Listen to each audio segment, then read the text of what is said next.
Pareho tayong napagod, hindi na dapat humantong sa sisihan. Alam ko di naman ang mali, di ko naman sinabi na sarilihin mo lang.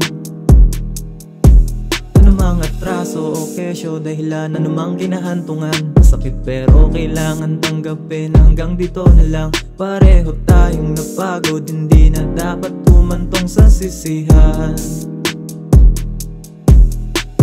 Mahirap para sa'kin na ika'y bitawan, pero kailangan, kasi alam ko naman na wala na tong pupuntahan. Pwede bang sabihin mong tigil na lang, para hindi ko na maisip na ikaw ang dahilan ng kalungkutan na natatamo. Kitang kita ko sa mata mo na ayaw mo ng ganito, bakit ganito? Dahil alam ko naman na mahirap para sa ating dalawa na tapusin yung ating pinagsamahan. Kahit ramdam ko naman na ayaw mong lumisan pa, ginawa ko naman lahat para lumaban. Kaso nga lang tadhana na mismo ang ating kalaban. Huwag na tayong mag-usap para lang malaman kung sino ba talaga sa atin ang merong kasalanan. Mahirap kalimutan ka pero kaya ko, dati naman ay wala ka sa may tabi ko. Kaya paano palalaban kung ayaw na ng mundo?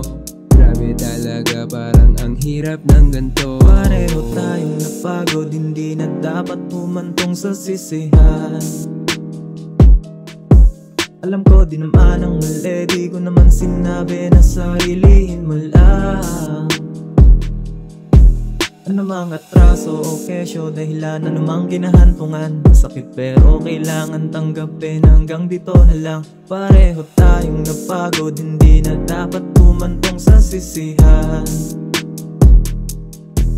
Alam mo naman na siguro na hindi na pwedeng manatili, masasaktan na pareho, lalo kapag atilang tong ipinilit. Mas malalagay sa bingit, oras ay malabo ng ipihit. Pabalik kahit na pareho na naisin, ilang beses mang isipin, di mo na rin matatawag pa na pag-ibig. Simulan ng pinadama mo na hindi na ikaw yung dating nakilala, mga bagay na hindi ko inakala. Bakit nga ba ganito ang tadhana? Tayo ay paglayuin hanggang sa tuluyan din, nawalan na ng gana. Ang dating masaya pag ikaw kasama, madalas sa kama, ngayon ay wala na. Kaya paano na ito at pinipilit na lumakad palayo, talikuran ng mga naiwan nating alaala.